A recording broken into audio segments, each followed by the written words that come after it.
three simple roles for the LP. Number one, elect people. Number two, I was in the great state of Missouri, as they call it, just about a month ago at their state convention. And the keynote speaker was the guy who founded the Show Me Institute, which is arguably as libertarian as any institute in the United States of America. And the Show Me Institute is the Cato Institute of Missouri.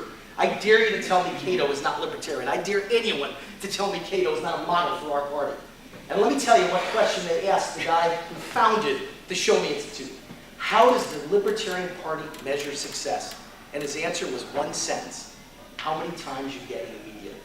Ladies and gentlemen, if our party's going to elect libertarians, if we're going to raise money, you need a representative who can play on an equal stage as your national chair with Michael Steele, the Republican national chairman, and with Tim Kaine, the Democratic national chairman. You need a libertarian national chair who can travel the country and train all of you as libertarian candidates. Sam mentioned 100 candidates in this state. And there you've got the highest elected official in the United States of America in your state, Ed Coleman, the highest elected libertarian.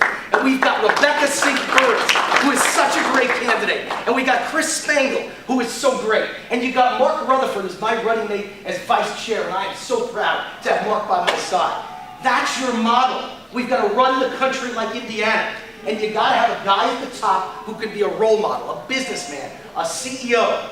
And most importantly, when it comes to ballot access, you got to aim high. Nobody answered the question the way it should have been answered. Should we go for 50 states? Should we not? It's too expensive. You know what the answer is? Whatever it costs, find someone who knows how to aim high and raise it. Because we have to compete in every state with the Republican Party and the Democratic Party, and I pledge to find a way to raise the money to be active in all 50 states. Stop telling me there isn't enough money. From this day forward, with me as your national chairman, nothing is impossible. The word doesn't exist. Thank you.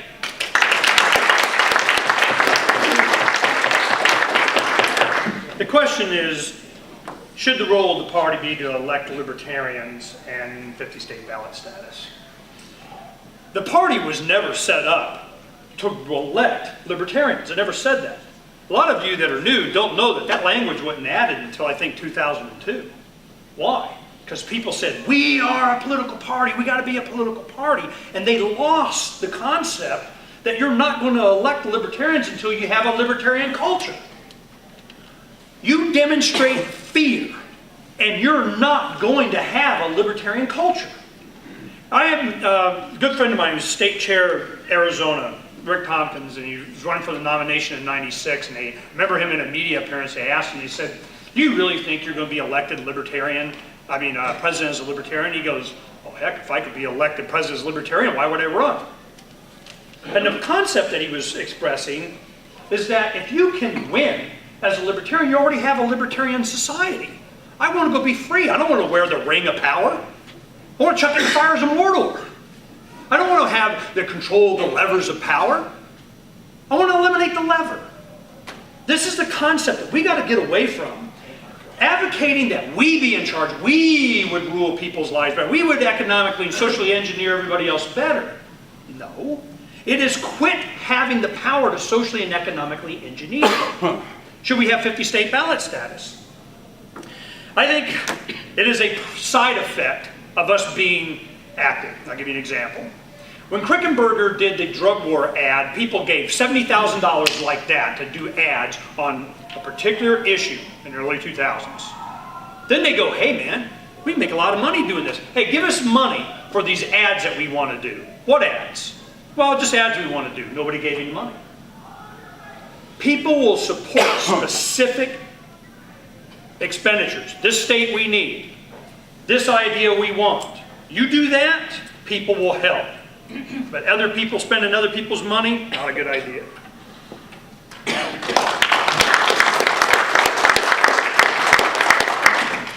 Okay, James, we're going to start with you and then go to your left. What we have here is, what are your plans for marketing the Libertarian Party national? Specific plans, if you have a roadmap out there. And particularly, one of our questions is interested in the 20-something generation. How do you reach them? Okay, actually, in our operating plan that's out at our website, newpathforthelp.org, we we go into some detail about this. We have a section in that which we call Tale of Two Libertarians.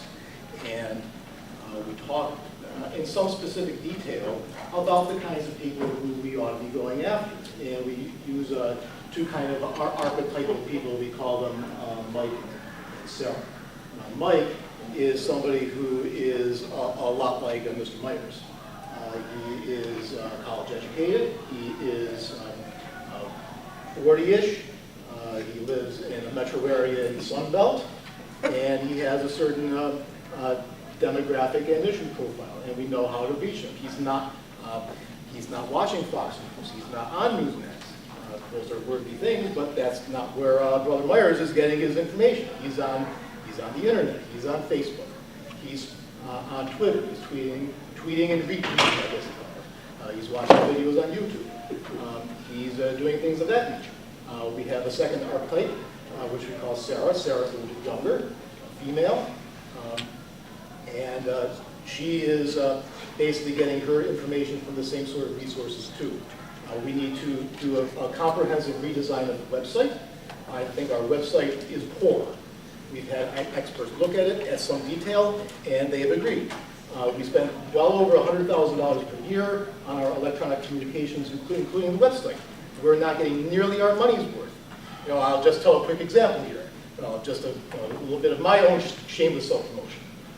My website, jamesolson.com, gets more traffic than Root for America. And jamesolson.com cost me 3 cents a day, which I think was not a bad investment. Now, do I think our party can do it for 3 cents a day? Probably not.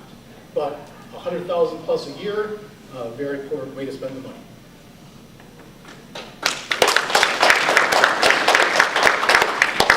Well, as you already heard me say, I think one of the biggest foundations, of course, starting with the website, I think that should be the focus of National, to just get this website done. That's going to allow National to communicate with the counties, et cetera, and getting people involved. Because all the time, there's 36,000 actually, I think, friends on our Facebook page, our lp.org Facebook page that we have up.